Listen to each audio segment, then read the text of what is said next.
नमस्कार, मेरा नाम निखिल ओखदे है और मैं सॉफ्टवेयर इंजीनियर हूँ। आज हम जिस चीज़ के लिए यहाँ पे जमा हुए हैं उसका टॉपिक यूनिवर्सल ब्रदरहुड है, पर मुझे कहीं ना कहीं ऐसा लगा कि हम इंसानों तक सीमित रह गए।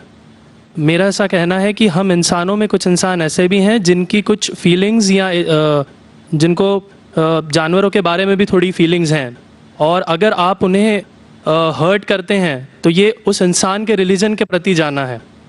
तो मेरा ये मानना है कि भगवान कुछ नहीं है, सिर्फ एक यूनिवर्सल ब्रदरहुड का माध्यम है ताकि एक भगवान को हम पूजें या इबादत करें और इसके थ्रू हम यूनाइट हो जाएं।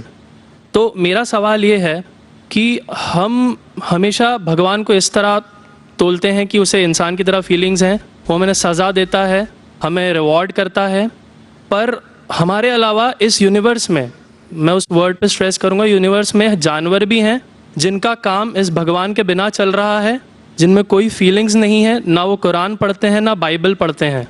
वो भी जीवित हैं, हम भी जीवित हैं। हमें एक गुमान हो गया है कि हम थोड़े स्मार्ट हैं, पर वो भी इस सृष्टि का हिस्सा हैं। तो इस यूनिवर्सल ब्रदरहुड में उनके प्रति हमारी भावनाएं के बारे में कुछ जिक्र, और मैं जानना चाहूँगा कि क्या पैंथीज़म इसका एक सॉल्यूशन नहीं है, क्योंकि इसमें हम किसी एक इंडिविजुअल को वर्शिप नहीं करते।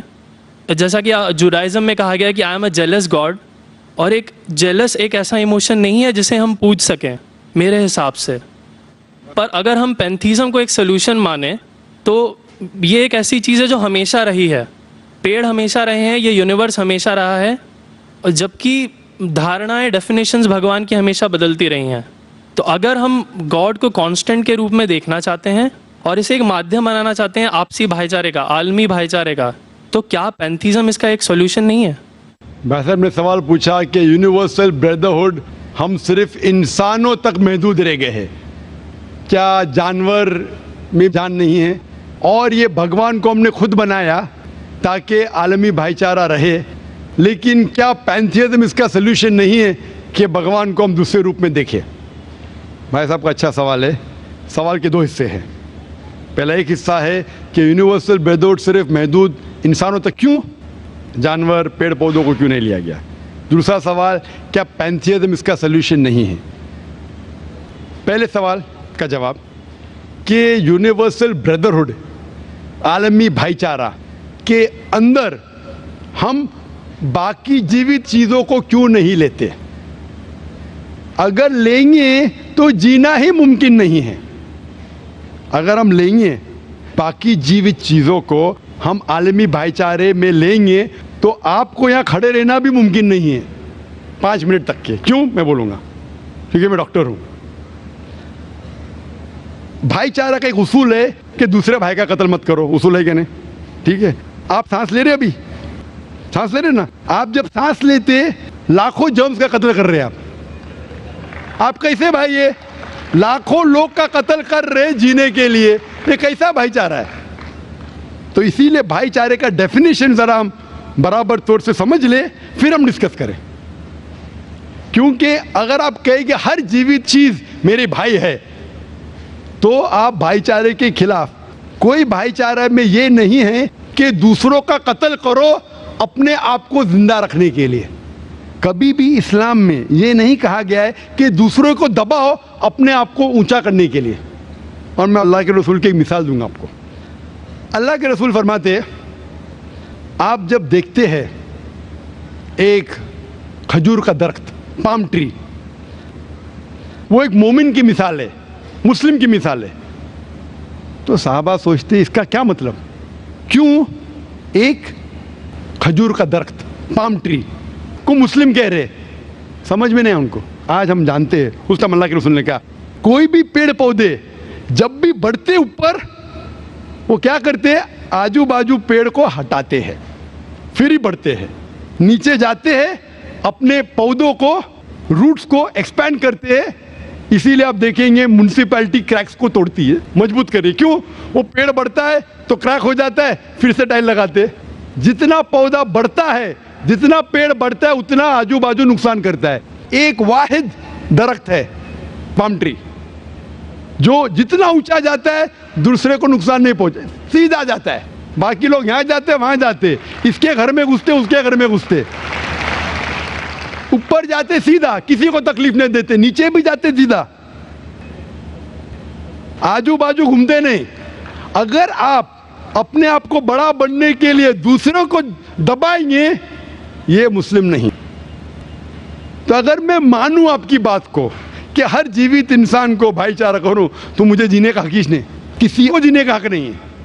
लेकिन उसका मतलब ये नहीं कि हम दूसरे जीवित लोग को तकलीफ पहुंचाए जानबूझ के। इसीलिए इस्लाम में जब मोहम्मद सल्लल्लाहु अलैहि वसल्लम पैगाम दिए अरब देशों में, अरब ममालिक में, तो लोग ने कहा ये कैसा इंसान है। जब अल्लाह के रसूल ने कहा कि ऊंट के ऊपर ज़्यादा वजन मत डालो, हराम है, घोड़े को ज़्यादा तकलीफ मत दो, तो लोग कहने लगे ये तो अभी इंसानों की हुकूक की बात कर रहा था, अभी जानवरों के हुकूक की बात कर रहा है। अल्लाह के रसूल फरमाते जब एक शख्स आग उगाता, बोलते आग को बुझाओ, क्यों? उधर चींटियां मर रहे हैं।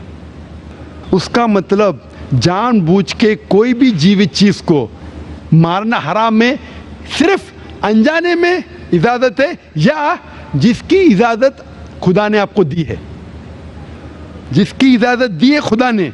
मिसाल के तौर पे मनुस्मृति में चैप्टर नंबर 5 श्लोका नंबर 31 में लिखा है कि खुदा ने कुछ जानवरों को बनाए खाने के लिए और किसको खुराक बनने के लिए, some to be eaten some to eat. अगर वो खाने वाला जानवर दूसरे जानवर को खाता है जिसको खुराक के लिए बनाया है, तो कोई गुनाह नहीं है। मनुस्मृति चैप्टर नंबर 5 श्लोक नंबर 30 में अगर आप उस जानवर का कत्ल करते जो खाने के लिए बनाया गया, तो आप गुनाह नहीं कर रहे। Manusmriti chapter number 5 shloka number 39 में सैक्रिफिशियल एनिमल, जो एनिमल कुर्बानी के लिए बनाए गए उसकी कुर्बानी देना गुनाह नहीं है। मैं क्यों हिंदू धर्म से कह रहा हूँ, मुस्लिम से भी कह सकता हूँ, बहुत से हवाले। उसका मतलब हमें किसी को तकलीफ नहीं देना चाहिए। लेकिन अगर अनजाने में चलते चलते चींटी मर गई तो आप बाहर चले नहीं सकेंगे, आप सांस लेंगे जर्म, तो अल्लाह ताला ने जर्म को पैदा किया है मरने के लिए आमतौर पे, तो आप गुनहगार नहीं। मालूम कुछ जैन लोग मास्क पहनते तो भी मरते, पानी को उबालते, उबालने से मार रहे, उबालने पानी पी के फायदा क्या? अंदर मारने के बदले बाहर मार रहे, क्या फायदा?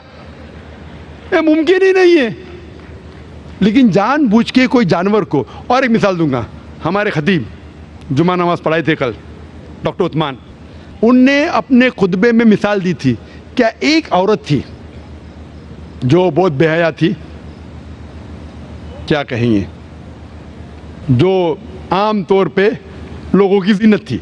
मैं लफ्ज़ उर्दू ज़रा मेरी कमज़ोर है, मैं किसी को ठेस नहीं पहुंचाना चाहता, इंग्लिश में कहेंगे नॉट विथ गुड कैरेक्टर, बाजारी औरत।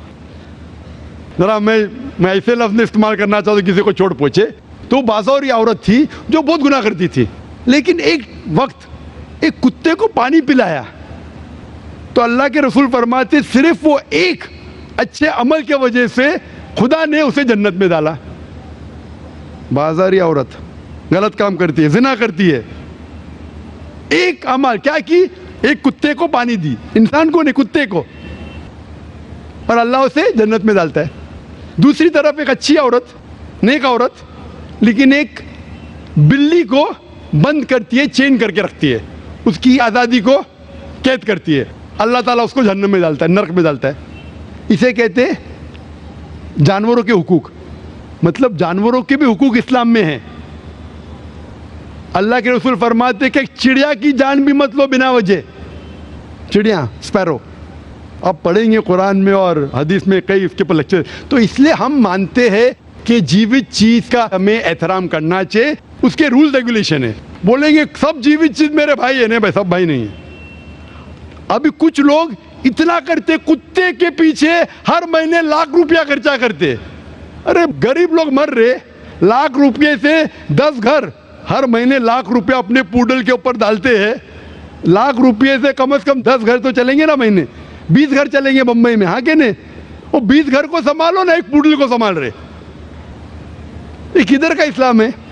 ठीक है, जानवर की कदर करो, इतना कदर मत करो कि उसके हाथ में चेन डालो सोने की, ये करो, ये खाना लेके आओ। खाना लेके आते लाख रुपए का, आप समझ रहे ना? तो इतना मत इसराफ करो। इस्लाम के अंदर सिखाया गया है कि भाईचारा, जो मैंने जिक्र किया, बट जानवरों को भी देखो और उसके साथ अच्छा बर्ताव करो, बिना वजह किसी जानवर का कत्ल मत करो। ये आपका सवाल था। आपका दूसरा सवाल इसके अंदर जवाब हो गया। आप कहते हैं कि पैंथियज्म, सबको खुदा मानना इसका जवाब है। उसका जवाब में कहा था, हमारे भाई जो अवतार सिंह थे ना, उसने कहा था पैंथियज्म, सब कुछ खुदा है, सब कुछ खुदा है। इससे क्या होता है कि सब कुछ खुदा है, मतलब अगर आप सबको खुदा मानते, चोर को भी खुदा मानते, डाकू को भी खुदा मानते, खुदा का मतलब उसका कहना मानना, बराबर कि नहीं? उसकी इज्जत करना, उसकी इबादत करना, वो जो कहता है उसकी बात मानना। तो आप अगर वो चोर को खुदा बोलेंगे, वो बोलेगा चोरी को, आप चोरी करना शुरू करेंगे। वो बलात्कार करने वाला कहेंगे आपसे, आप उसको खुदा बोलेंगे, चल भाई बलात्कार कर, आप करेंगे? करेंगे? तो इसी तरह ये इलॉजिकल है। खुदा एक है और सिर्फ उसकी इबादत करना चाहिए। और ये जो फिलॉसफी है, ये फिलॉसफी जो आप बोल रहे, किधर से आई? इसे कहते हैं एंथ्रोपोमॉर्फिज्म। क्या कहते हैं? एंथ्रोपोमॉर्फिज्म, मतलब गॉड ने हर चीज की शक्ल हासिल की। और इसके अंदर एक फिलॉसफी है कि खुदा इतना पाक, इतना नेक, वो जानता नहीं कि किस तरीके से इंसान को तकलीफ होती है। और ये एंथ्रोपोमॉर्फिज्म जो फिलॉसफी है, खुदा अलग अलग चीज में शामिल होते हैं। और कई मजहब, इस्लाम के अलावा कोई मजहब कहता है कि खुदा एक बार इंसान का रूप हासिल किया, कुछ मजहब कहते हैं अनेक बार। और उनकी लॉजिक है कि खुदा इतना पाक, इतना नेक, इतना महान, उसे पता नहीं इंसान की तकलीफ क्या है, इंसान को किस चीज़ का बुरा लगता है। इतना नेक, इतने पाक, इंसान को दर्द कैसा होता है, इंसान को तकलीफ कैसा होती है। तो ये खुदा जो नेक और पाक है, जानने के लिए इंसान के उसूल क्या होना चाहिए, वो इंसान का रूप धारण करते हैं। ये फिलॉसफी है एंथ्रोपोमॉर्फिज्म की। ऊपर से लगता है बहुत लॉजिकल है, खुदा इतना नेक, इतना पाक, इतना दयालु, वो जानता नहीं बेचारे इंसानों की क्या तकलीफ है, क्या मजबूरी है, क्या मुश्किलात है। तो इंसान का रूप धारण किया लिखने के लिए, क्या इंसान के लिए अच्छा है बुरा है। ऊपर से देखे तो बहुत अच्छा लगता है, लेकिन तहकीक करेंगे मंतिक से तो एकदम ही गलत। मिसाल के तौर पे, अगर मैंने एक डीवीडी प्लेयर बनाया, डीवीडी प्लेयर, क्या मुझे जरूरी है कि मैं डीवीडी प्लेयर बनूं ये जानने के लिए डीवीडी प्लेयर के लिए क्या अच्छा है क्या बुरा है? जरूरी है? नहीं। मैं एक इंस्ट्रक्शन मैन्युअल लिखूंगा कि डीवीडी प्लेयर को प्ले करने के लिए डीवीडी डालो, प्ले का बटन दबाओ, स्किप करने का स्किप का बटन दबाओ, स्टॉप करने का स्टॉप का बटन दबाओ। पानी में मत डालो, खराब हो जाएगा, ऊपर से मत फेंको, खराब हो जाएगा।